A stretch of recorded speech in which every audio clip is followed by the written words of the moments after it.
She called me a mama's boy at a Beacon Hill gala and mocked my mom's catering. 1 week later, a debt collector asked why my mother was listed on a loan I never knew existed. That I've always believed that the tone of a relationship is set long before the first real argument. Not during the big conversations, not in the romantic weekends, but in the small domestic moments that never make it into photo albums.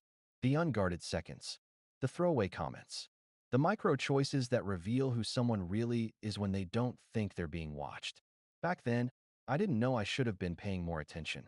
My girlfriend, Claire, and I had been living together for 8 months. She was a publicist for a boutique PR firm in Boston, the kind of place where everyone wore muted designer clothes and talked loudly about narratives. I worked in data governance at a mid-sized logistics company, unglamorous, but honest work, predictable hours, good pay. I liked routine. She liked novelty. Somehow, we told ourselves that made us balanced. Our apartment sat on the edge of Beacon Hill, a place too expensive for either of us alone, but just within reach if we combined salaries and ignored the creaky plumbing and the fact that the windows rattled every time a bus passed. The street smelled like old brick and morning coffee. I actually liked it. Most nights were quiet. She'd scroll through emails from clients who demanded responses at 10 p.m., and I'd review compliance reports or cook something simple. Not exciting, but comfortable. And then there were the little red flags. Nothing dramatic, nothing story-worthy. Just static in the background that I brushed off because relationships, I told myself, are built on compromise. The first, she had a habit of making small digs and laughing them off. "You're so structured," she'd say when I planned groceries for the week. Like some adorable suburban dad in training. Or, "Your mom raised you too polite." It's cute, but it'll get you walked all over someday. The second, she never remembered anything I told her unless it was about her. If it involved her work, her frustrations, her social calendar, perfect recall. If it was something about my world, gone in an hour. Once, I mentioned that my mom was catering a small fundraiser for a local shelter. Claire blinked, nodded, and scrolled her phone. A week later, when I said I'd be late because I was helping my mom unload equipment, she looked almost annoyed. "You never told me that." "I did. Last Wednesday." She shrugged. "You probably buried it in some tangent." The third, finances. Nothing alarming, just off. She'd forget to send her half of utilities for a few weeks. She'd ask if she could put a brunch on my card and pay me back later. She always did, but the delay felt intentional, like she wanted me slightly off balance, slightly indebted. I ignored all of it because she could also be warm, sharp, funny. Because she kissed me like she meant it. Because she could curl into me on the couch after a terrible day and tell me I was her anchor. Because I convinced myself that all couples have friction points. The biggest blind spot was how differently we treated family. My mom, Susan, ran a small catering business out of Quincy. Not glamorous, but she was good at it. People hired her because she remembered their kids' allergies and treated every event like it was a wedding. Hardworking, honest, maybe a little sentimental. My dad died when I was in college, so it had just been the two of us for a while. Claire knew that, but she didn't quite get it. Whenever my mom dropped off leftovers or called to check on me, Claire would smirk. "You two are cute. Very close." The tone bothered me, but I let it go. People have their own family baggage. If I'm being honest, and these stories only work if you are, I didn't want to see the signs. I wanted the relationship to work. I had invested time, money, attention. Stability felt reachable, and I wanted to grab it. Then there was the Beacon Hill Gala. It was one of those charity-adjacent events where half the attendees pretend to care about the cause and the other half pretend not to notice the pretense. Claire had gotten the invite through a client and insisted we go. She said it would be good exposure for me even though nothing about data governance needs exposure. My mom had been hired last minute to handle a portion of the catering. She didn't know we'd be there until I texted her a picture of the venue sign. She responded with a dozen heart emojis and a "don't judge the appetizers too harshly. The oven here hates me," smiley face. I felt proud seeing her work displayed among all the polished nonsense. Claire, on the other hand, wrinkled her nose. "This is your mom's." "Some of it, yeah." She poked a small tart with a skewer. "It's homey." The way she said homey felt like an insult wearing cheap perfume. Still, I brushed it off. I was used to smoothing over small stings. Later that evening, she made the comment, the one that would echo in my head long after the relationship burned down. It wasn't the worst thing she ever said, Not even close. But it was the first time the mask slipped all the way. We were standing near the bar. A woman had just complimented the food. Claire leaned in, took a sip of her champagne, and murmured with a half-laugh, "You're such a mama's boy. Maybe a pretty dress would suit you better." I froze. She laughed again, lighter this time, like she was just joking, like the problem was my inability to take one. She tapped my chest with a manicured finger. "Relax. You're cute when you pout." But something in me shifted. Not a dramatic revelation, just a quiet click of gears, a note of wrongness I could no longer mute. I didn't argue. I didn't make a scene. I just excused myself, walked out to the balcony, and breathed. That should have been the moment I started paying attention. Instead, I convinced myself I was overreacting. I didn't know then that the real storm hadn't even started. After the gala, life slid back into its usual rhythm, on the surface. But something subtle had shifted, like a hairline crack in a pane of glass. You can pretend it isn't there, but eventually one wrong vibration will send the whole thing spiderwebbing apart. Claire never apologized for the dress comment. She acted like it never happened. I didn't push it. I told myself it was one bad moment, that everyone slips. But I caught myself replaying the scene at odd times. On the train to work, in the shower, staring at the ceiling at night while she scrolled through Instagram beside me. She had started going out more. Client mixers, networking dinners, brand engagements. PR is one of those fields where business and social life bleed into each other until it's impossible to tell them apart. I didn't want to be the insecure boyfriend policing her schedule, so I stayed quiet. But the hours got later, the stories thinner, the explanations more polished and less believable. One night, she came home past midnight, smelling faintly of bourbon and something floral that wasn't her perfume. Her lipstick was smudged. "Didn't know you had a late event," I said softly. She blinked at me like I'd spoken in another language. "Oh, it ran long." "What ran long?" "You know, the thing," she muttered, dropping her bag on the couch. That was becoming her default answer. The thing. No details. No effort to make the lie convincing. Just enough ambiguity to imply I should already know. My internal monologue grew louder over the next few weeks. When she showered, I found myself studying the steam patterns on the tiles, trying to quiet the churn in my stomach.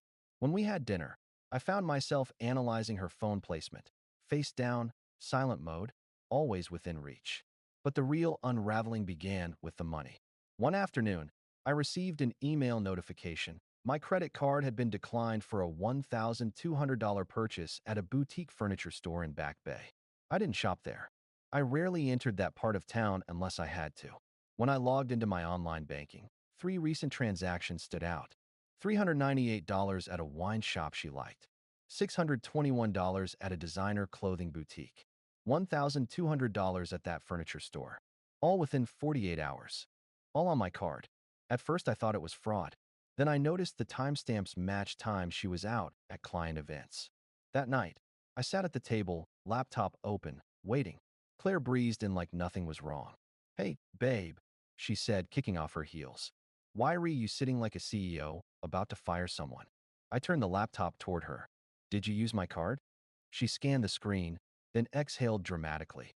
"Oh my God, is that what this is?" "Relax. My card was acting weird, and I needed to grab a few things for a shoot." "You didn't ask." She rolled her eyes. "It was urgent.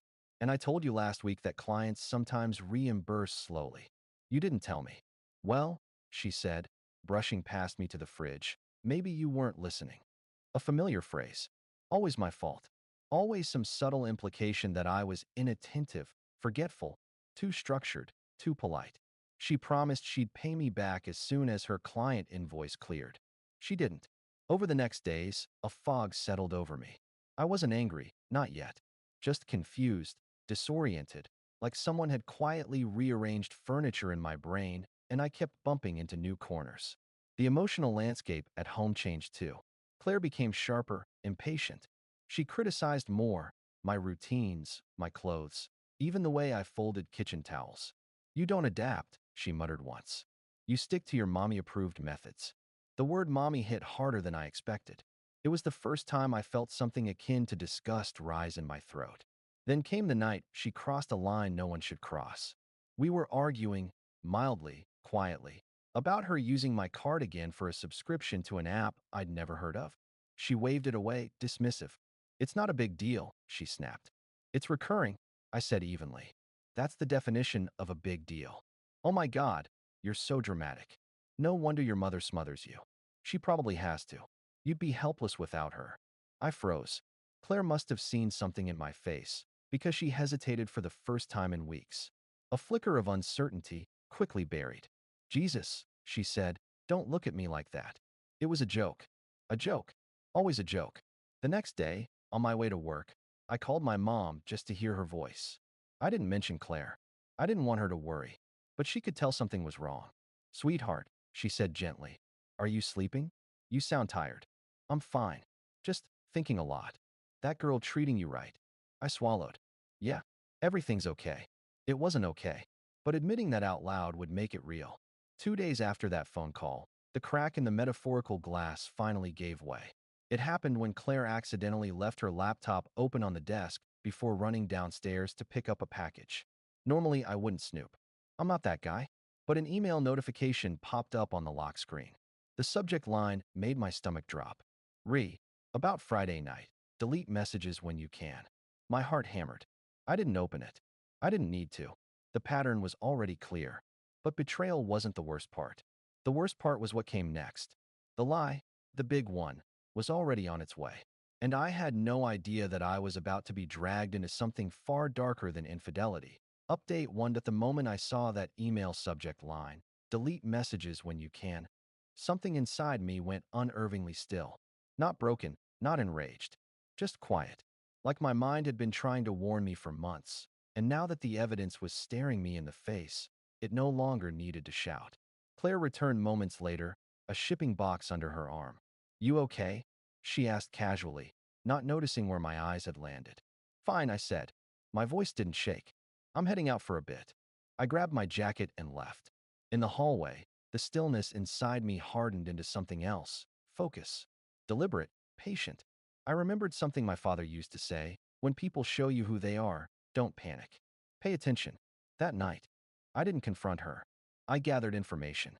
I spent hours walking around Boston, cold wind slicing at my face, replaying every conversation from the last 2 months. Every client dinner. Every deflection, every time she flipped the narrative to make me doubt my memory. By the time I reached the public garden, I had made my decision. I wasn't going to react. I was going to document. For the next week, I became someone I didn't recognize, but someone I needed to be. I pulled my credit reports. I exported bank statements. I printed screenshots of charges on my card she'd made without permission. I took photos of her laptop's lock screen with that suspicious email notification. I made a log on my phone. Dates, times, incidents. And quietly, methodically, I distanced myself. Claire didn't notice. Or maybe she noticed and didn't care. She was busier than usual. Texts coming at strange hours, hushed calls in the bedroom, more nights out. Each time she left, I checked the time, took notes, and saved it to the log. One evening, she came home flushed, hair slightly out of place, and tossed a bag onto the counter. There was a client meeting in Cambridge, she said. Traffic was crazy. I wrote the timestamp down after she went to shower. The turning point, the moment everything escalated from personal betrayal into something far worse, came on a Thursday afternoon. I was at work, preparing a compliance brief, when my phone buzzed with my mom's contact photo. I answered immediately. Hey mom, what's up? There was a pause. A long one. Honey, she said slowly, voice tight. Did you lend Claire money? My blood cooled. No. What? My mom exhaled shakily, like she'd been holding it in. I got a call from a man today. He said he was from a collections agency. He had my name, my address. He said Claire listed me as a co-signer on a loan she hasn't been paying. I stood up so fast my chair rolled back into the wall. What loan? I don't know, she whispered. He said I was responsible if she couldn't pay. But, sweetheart, I never signed anything. My pulse roared in my ears. Mom, don't talk to them again, I said instantly. Don't give them anything. And don't worry. I'll handle it. She hesitated. Are you in trouble? No, I said, forcing my voice steady. But I think Claire might be. We ended the call. I stared at the wall of the conference room, my own reflection ghosted in the glass. Claire, my girlfriend. The woman who joked about me wearing a dress to the gala. She had put my mom's name, my mother, on a financial document. without permission, without even telling me. I called the number back. The man on the other end sounded too polished, too scripted. When I pressed with industry-specific questions, GLBA compliance, verification protocols, debt validation, his tone slipped. He hung up. A scammer wouldn't have Claire's name. A real collector wouldn't hang up. This was something else. Someone, somewhere, had my mother's information. And Claire was the common denominator. That night, I waited for her in the living room, folder of documents on my lap. Not angry, just ready. She walked in late again. "Hey," she said, kicking off her shoes. "Why re you up? We need to talk." Her shoulders stiffened, just slightly. "About what?" I slid the printed email screenshot toward her. The one that read, "Re, about Friday night. Delete messages when you can." Her face didn't crumble. It sharpened. "Wow," she said, eyes narrowing. "You're snooping now? You left it open. You still invaded my privacy." "That's not the only thing." I handed her the credit statements, the timestamps, the log. When I mentioned the collection's call to my mother, she flinched. Barely, but enough to confirm everything. "That's not what you think," she said quickly. "Then explain it." It was, "Look, I didn't think it'd go that far." "What did you do?" She pressed her hands to her temples. "I needed a cosigner, okay? For a bridge loan. My credit score dipped and the bank was being ridiculous. I listed your mother just for formality. It's not like she'd ever have to actually pay anything." My stomach clenched. "You stole my mother's identity." It wasn't stealing. It was just paperwork. Paperwork. She said it like it was a parking ticket. "And the money on my card? I told you I'd pay you back." "And the email?" "It's not what it looks like." "Then what does it look like?" Silence. Finally, she whispered, "Don't do this. Don't turn into one of those guys." "What guys?" "The ones who weaponize every little mistake. The ones who can't handle a strong woman." I stared at her for a long, heavy moment. "Claire," I said quietly, "you put my mom at legal risk to get a loan you hid from me. That's not strength. That's fraud." She straightened suddenly, eyes cold and calculating. "You don't want to start this?" she murmured. "If we break up, I'm not going down alone." It wasn't a threat. It was a promise. Her final words were calm, almost bored. "I can make things very difficult for you." That was the night I packed a bag, left the apartment, and called a lawyer. The storm had arrived, and I wasn't even close to the eye of it yet. Final update. Leaving our apartment that night felt strangely anticlimactic. I'd imagined, years ago, that if a relationship ever collapsed, it would be loud. Plates thrown, tears, some cinematic heartbreak. But when I closed the door behind me, it wasn't dramatic. It was numb, quiet, the kind of quiet that sinks into your chest and stays there. I stayed at a small hotel in Back Bay for 2 nights. The room was neat, impersonal, exactly what I needed. I spent most of the time sitting on the edge of the bed with the folder of documents beside me, my phone buzzing occasionally with texts from Claire. Not long paragraphs. Not apologies. Short, clipped messages. "We need to talk. You're overreacting. You're going to regret making this bigger than it is." I didn't respond. The lawyer, Murphy, met me early the next morning. He was older, with a calm presence that immediately grounded me. I laid out the story. Everything. The unauthorized charges, the loan, the email, the timeline, the threats. When I finished, Murphy rubbed his chin. "You did the right thing documenting all this," he said. "What she did with your mother's information, that's potentially criminal. At minimum, it's identity misuse. And if she tries to retaliate, you're going to want every step recorded." He taught me something important that day. Truth doesn't protect you by itself. You have to help it. We drafted a plan. Contact the loan issuer. Freeze my mother's credit. File a fraud alert. Photocopy everything. And finally, end the relationship formally but safely. Murphy warned me that people like Claire sometimes escalate before they accept a breakup.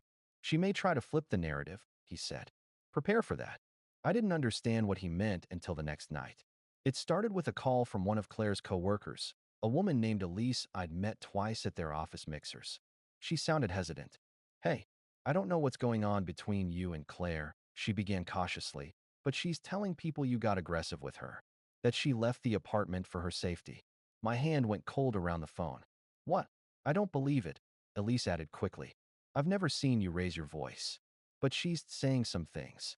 I thanked her, hung up, and just sat there. The room spun, just slightly. Not because I believed Claire could damage me legally. I had documentation, timestamps, financial records. But because this was the moment the reality clicked fully into place. She wasn't confused. She wasn't overwhelmed. She wasn't in over her head. She was weaponizing the situation. And she was doing it fast. I forwarded everything to Murphy. He told me to stay put, stay silent, and keep recording. Over the next few days, Claire's texts changed tone. You're scaring me. Stop making me feel unsafe. If you don't come home, I'll have to assume the worst. Every message was phrased just ambiguously enough that, taken out of context, someone could twist it. Murphy told me exactly what to reply. Nothing. Eventually, when she realized silence wasn't working, she tried a different tactic. One night at 11:42 p.m., I received a long message. Look, maybe we both said things we didn't mean. I can delete the loan stuff. You can help me fix this. Let's just calm down. She wanted me back in the apartment. She wanted control of the narrative again. I didn't go. 2 days later, the loan company confirmed in writing that my mother had not signed the application and that Claire had submitted the form digitally using an IP address from our apartment. That letter became Exhibit A. Somewhere around this time, Claire must have realized I wasn't going to bend. I wasn't yelling. I wasn't begging. I wasn't panicking. And most importantly, I had a lawyer. Her final attempt, her last message to me, came 3 days before I arranged to collect my belongings with a police escort. If you do this, there's no going back. I sat with that sentence for a long while. Then, finally, I wrote back. I know. That was it. The last words we ever exchanged. Collecting my things was surreal. She didn't come out of the bedroom while the officer stood by. The apartment looked the same, but it felt hollow, staged, like the set of a show that had been canceled without announcement. I saw the gifts I'd bought her, the candles she loved, the books she never returned to the shelf properly. Ordinary objects suddenly looked like props from a life I no longer recognized. I left my key on the counter. The months after were harder than I expected. People think leaving is the victory. It's not. The real battle is the silence afterward. The mornings when you question your own judgment. The nights when your brain replays conversations like forensic evidence. My mother tried not to worry, but I could hear fear in her voice each time we spoke. I reassured her more than myself. We fixed her credit. The fraudulent loan was closed. The issue never escalated into formal charges. Claire eventually withdrew her application, likely after realizing the legal risk. Socially, some people believed her version. Mutual acquaintances drifted. I didn't defend myself loudly. The lawyer advised against it. Quiet truth is unglamorous, but it holds. Therapy helped. Long walks helped. Time helped slowly, unevenly. The person I was before all this, the man who excused the comments, rationalized the red flags, softened every blow, he's gone. I miss parts of him. The naivete, the optimism, the instinct to trust first. But I'm also steadier, more deliberate, less willing to improvise away my own boundaries. Some nights, I still think about the gala, about the champagne in her hand and the smirk on her face when she made that stupid comment about dresses. It feels like a scene from someone else's story now. If there's a lesson in all this, it's not cinematic. It's not triumphant. It's that truth is heavy. Carrying it takes time. Setting it down takes longer. But once you see someone clearly, once the mask slips and the real shape underneath emerges, you can never unsee it. And you learn to trust your own eyes again. Slowly, carefully, one quiet, honest day at a time.